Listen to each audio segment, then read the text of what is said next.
بسم اللہ الرحمن الرحیم الحمدللہ رب العالمین والصلاة والسلام علی اشرف الانبیاء والمرسلین اما بعد فاستعیذ باللہ من الشیطان الرجیم بسم اللہ الرحمن الرحیم السلام علیکم ورحمۃ اللہ وبرکاتہ۔ عزیز طلبہ کرام، امید کرتا ہوں احباب خیر سے ہوں گے۔ انشاءاللہ آج ہم تفسیر جلالین کے درس نمبر 310 میں سپارہ نمبر 19 سے سورہ نمل کی منتخب کردہ آیات 36 اور 37 کو پڑھنے کی سعادت حاصل کریں گے، جن میں کلام باری تعالی و کلام مفسر کا ترجمہ ہوگا۔ کلام مفسر کی تشریح و توضیح کرنے کی سعادت حاصل کریں گے۔ تو آئیے طلبہ کرام بلا تاخیر بڑھتے ہیں اپنے آج کے درس کی طرف۔ بسم اللہ الرحمن الرحیم۔ رب تعالی نے ارشاد فرمایا، فَلَمَّا جَاءَ سُلَيْمَانَ قَالَ أَتُمِدُّونَنِ بِمَالٍ فَمَا آتَانِيَ اللَّهُ خَيْرٌ مِّمَّا آتَاكُمْ بَلْ أَنْتُمْ بِهَدِيَّتِكُمْ تَفْرَحُونَ۔ یہاں سے بتا رہے ہیں کہ جب بلقیس نے جو ہدیات اور تحفے بارگاہ سلیمانی میں بھیجے تھے، جب قاصد ہدیہ لے کر وفد کے دیگر ارکان کے ساتھ سلیمان علیہ السلام کی خدمت میں حاضر ہوا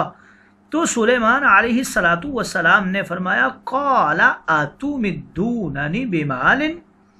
کیا تم مال سے میری مدد کرنا چاہتے ہو؟ اللہ رب العزت نے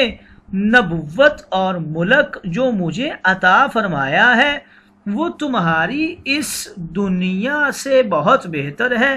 جو تم کو عطا کی ہے۔ ہاں، تم ہی ہدیہ کے لین دین پر فخر کرتے ہوگے، اس لیے کہ دنیا کی زیب و زینت پر تم ہی فخر کرتے ہو۔ اور ایک ترجمہ یہ بھی کیا گیا ہے کہ تم ہی اپنے ہدیہ پر خوش رہو، یعنی تمہارا ہدیہ تمہیں ہی مبارک ہو۔ حضرت سلیمان نے امیر وفد سے کہا، اپنا ہدیہ لے کر ان ہی ہدیہ بھیجنے والوں کے واپس پاس تشریف لے جائیں، ہم ان کے مقابلے میں ایسا لشکر لے کر آئیں گے کہ ان میں اس لشکر کے مقابلہ کی طاقت نہیں ہوگی، اور وَلَنُخْرِجَنَّهُمْ مِنْهَا مِنْ بَلَدِهِمْ سَبَا سُمِّيَتْ بِاسْمِ أَبِي قَبِيلَتِهِمْ، اور ہم ان کو یقیناً اس کے شہر سبا سے ذلیل و خوار کر کے نکال دیں گے اگر وہ تابع دار ہو کر میرے پاس نہ آئے۔ قبیلہ کا نام سبا یہ ابو کے نام پر رکھا گیا تھا۔ چنانچہ فلما رجع الیہ الرسول بالہدیۃ، جب قاصد ہدیہ لے کر بلقیس کے پاس واپس گیا تو بلقیس نے اپنے تخت کو اپنے محل کے اندر، جو کہ 7 محلوں کے اندر تھا، 7 کمروں کے اندر بند کر دیا اور دروازوں کو مقفل کر دیا، دروازوں پر پہرے دار بھی بٹھا دیے، اور حضرت سلیمان کے پاس یہ دیکھنے کے لیے جانے کی تیاری شروع کر دی کہ وہ اس سے کیا کہتے ہیں۔ چنانچہ بلقیس 12,000 سرداروں کے ساتھ روانہ ہوئی، اور ہر سردار کے ساتھ 1000 افراد تھے، یہاں تک کہ بلقیس حضرت سلیمان کے اتنا قریب پہنچ گئی کہ صرف 1 فرسخ کا فاصلہ باقی رہ گیا تھا۔ آئیے طلبہ کرام ترجمہ کے بعد بڑھتے ہیں آج کے درس کی تشریح و توضیح کی طرف۔ یہاں سے بتا رہے ہیں کہ بلقیس نے بارگاہ سلیمانی میں ہدیہ بھیجا تھا آپ کی تحقیق کے لیے کہ آیا آپ اسے قبول کرتے ہیں یا نہیں کرتے۔ فلما جاء الرسول بالہدیۃ ومعه اتباعہ، جب سفیر ہدیہ لے کر سلیمان کے پاس پہنچا تو انہوں نے کہا تم مال کے ساتھ میری مدد کر رہے ہو، اللہ نے مجھے جو کچھ دیا ہے وہ اس سے بہتر ہے جو اس نے تمہیں دیا ہے، بلکہ تم خود ہی اپنے ہدیہ پر خوش ہوتے رہو اور ان کے پاس واپس جاؤ اور انہیں بتا دو کہ ہم ضرور ایسے لشکروں کے ساتھ ان پر حملہ کریں گے جن کے مقابلہ کی ان میں طاقت نہیں، اور ہم ضرور ان کو ذلیل و رسوا کر کے وہاں سے نکال باہر کریں گے۔ حضرت ابن عباس رضی اللہ تعالی عنہما بیان کرتے ہیں بلقیس نے ہدیہ روانہ کیا اور کہا کہ اگر انہوں نے اس ہدیہ کو قبول کر لیا تو وہ بادشاہ ہیں اور میں ان سے جنگ کروں گی، اور اگر انہوں نے ہدیہ مسترد کر دیا تو وہ نبی ہیں اور میں ان کی پیروی کروں گی۔ جب بلقیس کے سفیر حضرت سلیمان کے قریب پہنچے تو حضرت سلیمان نے جنات کو حکم دیا کہ وہ ان کے محل میں 1000 سونے کی اینٹوں اور 1000 چاندی کی اینٹوں کا فرش بچھا دیں۔ جب ان کے سفیروں نے سونے اور چاندی کا محل دیکھا تو وہ جو سونے کی 1 اینٹ ریشم میں لپیٹ کر تحفہ میں دینے کے لیے لائے تھے ان کو بڑی حقیر لگی اور کہنے لگے اب ہم سونے کی 1 اینٹ کو ہدیہ میں دے کر کیا کریں گے، ان کا تو پورا محل ہی سونے اور چاندی کا بنا ہوا ہے۔ حافظ عماد الدین ابن کثیر لکھتے ہیں کہ حضرت سلیمان نے بلقیس کے بھیجے ہوئے تحائف کی طرف بالکل بھی توجہ نہیں کی اور فرمایا کیا تم مال کے ساتھ میرا مقابلہ کر رہے ہو؟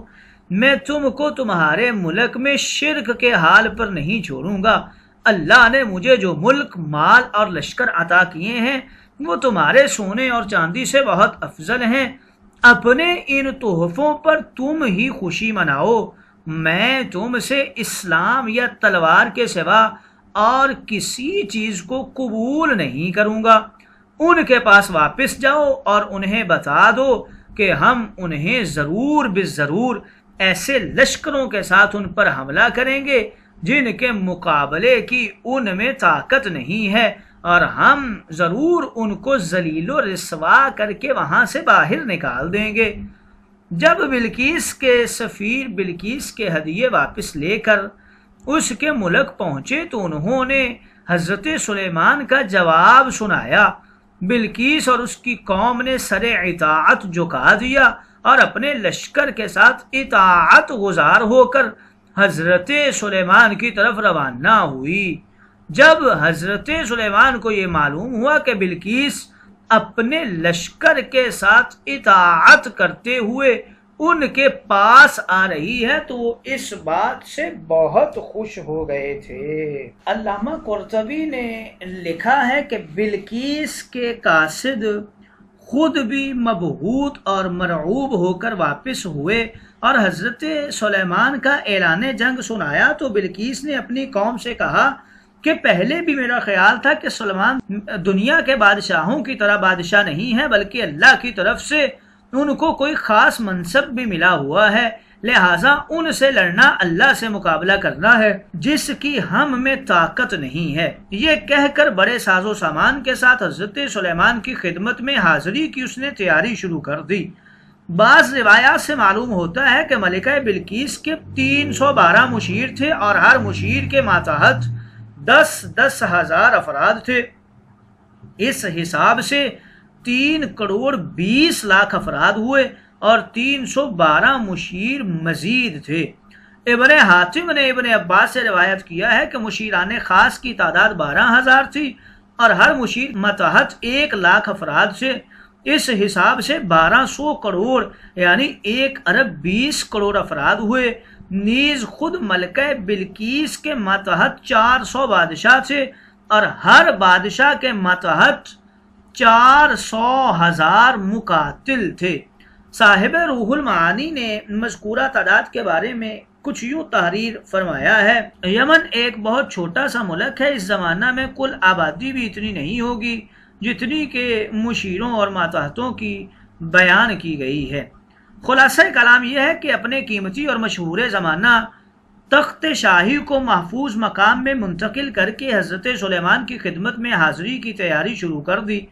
تخت کی لمبائی چوڑائی کے بارے میں کہا جاتا ہے کہ اس کا طول 80 ہاتھ، اس کا عرض 40 ہاتھ اور اس کی اونچائی 30 ہاتھ تھی، اور اس میں موتی، سرخ یاقوت اور سبز زمرد جڑے ہوئے تھے۔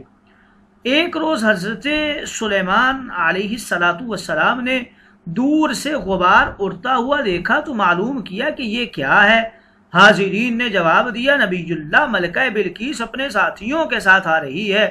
اور بعض روایات سے معلوم ہوتا ہے کہ 1 فرسخ یعنی 30 میل کے فاصلہ پر تھی۔ فارس سے ہدیوں کو قبول کرنے کے بارے میں کیا موقف ہے اسلام کا؟ حضرت سلیمان نے بلقیس کا ہدیہ قبول نہیں فرمایا۔ اس سے معلوم ہوتا ہے کہ کفار کا ہدیہ قبول کرنا درست نہیں ہے، مگر تحقیق اس مسئلہ کی یہ ہے کہ کفار کا ہدیہ قبول کرنا اگر اپنی یا مسلمانوں کی مصلحت کے خلاف ہو یا ان کے حق میں رائے کمزور ہوتی ہو تو ان کا ہدیہ قبول کرنا درست نہیں ہے، اور اگر اس کے برعکس کوئی دینی ضرورت ہدیہ قبول کرنے کی داعی ہو تو قبول کرنے کی گنجائش ہے۔ حضور علیہ السلام کی اس معاملہ میں سنت یہی رہی ہے کہ بعض کفار کا ہدیہ قبول فرما لیا اور بعض کا رد فرما دیا۔ عمدۃ القاری شرح بخاری کتاب الہیہ میں اور سیر کبیر میں حضرت کعب بن مالک سے روایت ہے کہ برا کا بھائی عامر بن ملک مدینہ طیبہ میں کسی ضرورت سے آیا جبکہ وہ مشرک تھا، اور حضرت صلی اللہ علیہ وسلم کی خدمت میں 2 گھوڑے اور 2 جوڑے کپڑے کا ہدیہ پیش کیا۔ آپ نے اس کا ہدیہ یہ کہہ کر واپس فرما دیا کہ ہم مشرک کا ہدیہ قبول نہیں کرتے، اور ایاز بن حمار مجاشعی نے آپ کی خدمت میں ایک ہدیہ پیش کیا تو آپ نے اس سے سوال فرمایا: تم مسلمان ہو؟ اس نے کہا نہیں۔ آپ نے اس کا ہدیہ بھی یہ کہہ کر رد فرما دیا کہ مجھے اللہ نے مشرک کا ہدیہ لینے سے منع فرمایا ہے۔ اس کے مقابل یہ روایت بھی موجود ہے کہ حضور علیہ السلام نے بعض مشرکین کے ہدایہ کو قبول بھی فرمایا ہے۔ ایک روایت میں ہے کہ ابو سفیان نے بحالت شرک آپ کو ایک چمڑا ہدیہ میں بھیجا، آپ نے قبول فرما لیا، اور ایک نصرانی نے ایک ریشمی رومال ہدیہ میں پیش کیا، آپ نے قبول فرما لیا تھا۔ شمس الائمہ اس کو نقل کر کے فرماتے ہیں کہ میرے نزدیک سبب یہ تھا کہ حضور علیہ السلام کو جن کا ہدیہ رد کرنے میں اس کے اسلام کی طرف مائل ہونے کی امید نہیں تھی وہاں رد کر دیا، اور جن کا ہدیہ قبول کر کے ان کے مسلمان ہونے کی قوی امید تھی تو ان کا ہدیہ قبول کر لیا۔ اور بلقیس نے جو رد ہدیہ کو نبی ہونے کی علامت قرار دیا تھا اس کا سبب یہ نہیں تھا کہ نبی کے لیے مشرک کا ہدیہ قبول کرنا جائز نہیں ہے، بلکہ سبب یہ تھا کہ اس نے اپنا ہدیہ در حقیقت ایک رشوت کی حیثیت سے بھیجا تھا کہ اس کے ذریعے حضرت سلیمان علیہ السلام کے حملے سے محفوظ رہ سکے۔